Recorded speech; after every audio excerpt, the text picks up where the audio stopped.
বাড়িতেই বানিয়ে নিয়েছিলাম চিকেন রোল, যেটা খেতে হয়েছিল একদম বাইরে বাজারে দোকানের মতন।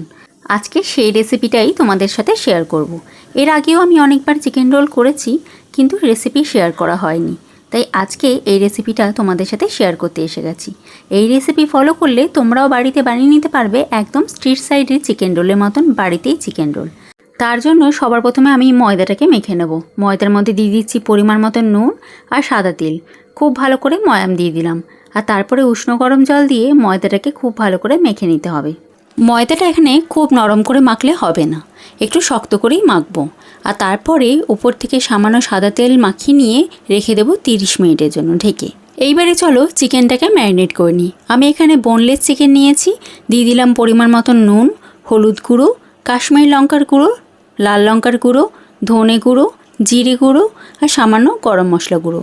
ওপর থেকে দিয়ে দিচ্ছি 1 চামচের মতন আদা রসুন বাটা, আর 3 চামচের মতন 3 টেবিল চামচের মতন দই, টক দই ব্যবহার করেছি। সামান্য সর্ষের তেল দিয়ে খুব ভালো করে মাখিয়ে নিতে হবে। মাখানো হয়ে গেলেই রেখে দেবো 30 মিনিটের জন্য। এইবারে এই মধ্যেই আমি পেঁয়াজগুলো কেটে নিচ্ছি।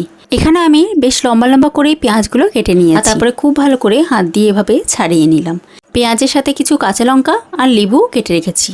এইবারে 30 মিনিট হয়ে গেছে। একটা ফ্রাইং প্যান গরম করে সাদা তেল গরম করে নিলাম, আর ওপর থেকে এই চিকেনটাকে ঠিক এইভাবে সবগুলো একসঙ্গে দিয়ে দিচ্ছি।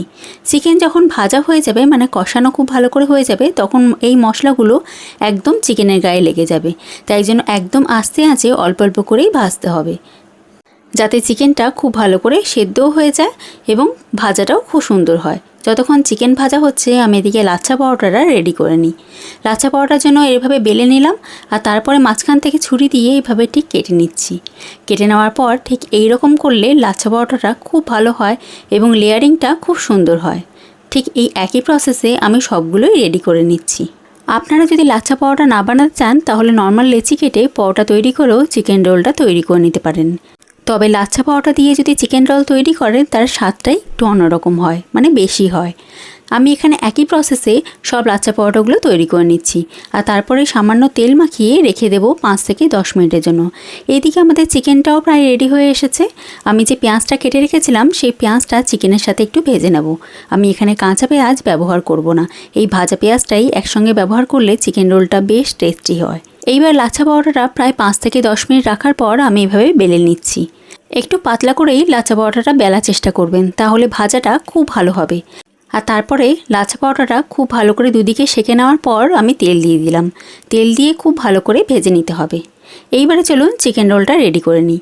পরোটার ওপরে দিয়ে দিলাম চিকেন পিসেসগুলো, আর তারপরে উপর থেকে দিয়ে দিচ্ছি সামান্য লেবুর রস। লঙ্কা কুচি যেগুলো করেছিলাম সেটাও অল্প দিয়ে দিলাম। টমেটো সস দিয়ে দিচ্ছি কাসুন্দি, আর ওপর থেকে দিয়ে দিলাম সামান্য চাট মশলা। ব্যাস, এইবারে ফোল্ড করে দিন। ফোল্ড করে একটা বেকিং পেপার দিয়ে আমি ভালো করে মুড়ে দিলাম। ব্যাস, রেডি আমাদের চিকেন রোল। এই রেসিপিটা আপনাদের কেমন লাগলো অবশ্যই জানাবেন। ভালো লাগলে অবশ্যই একবার বানিয়েই খাবেন। আশা করি বাজার থেকে কিনে খাওয়ার আর ইচ্ছে করবে না। আর আমার এই ভিডিওটিকে অবশ্যই লাইক করে দেবেন যদি রেসিপিটা ভালো লেগে থাকে। ফেসবুক পেজ থেকে দেখলে পেজটিকে অবশ্যই ফলো করে দেবেন। ইউটিউব চ্যানেল থেকে দেখলে চ্যানেলটিকে সাবস্ক্রাইব করে দেবেন। তাহলে আজকের মতন এখানেই বিদায় নিচ্ছি। আসছি নতুন ভিডিওতে নতুন রেসিপির সঙ্গে। এখনকার মতন ধন্যবাদ।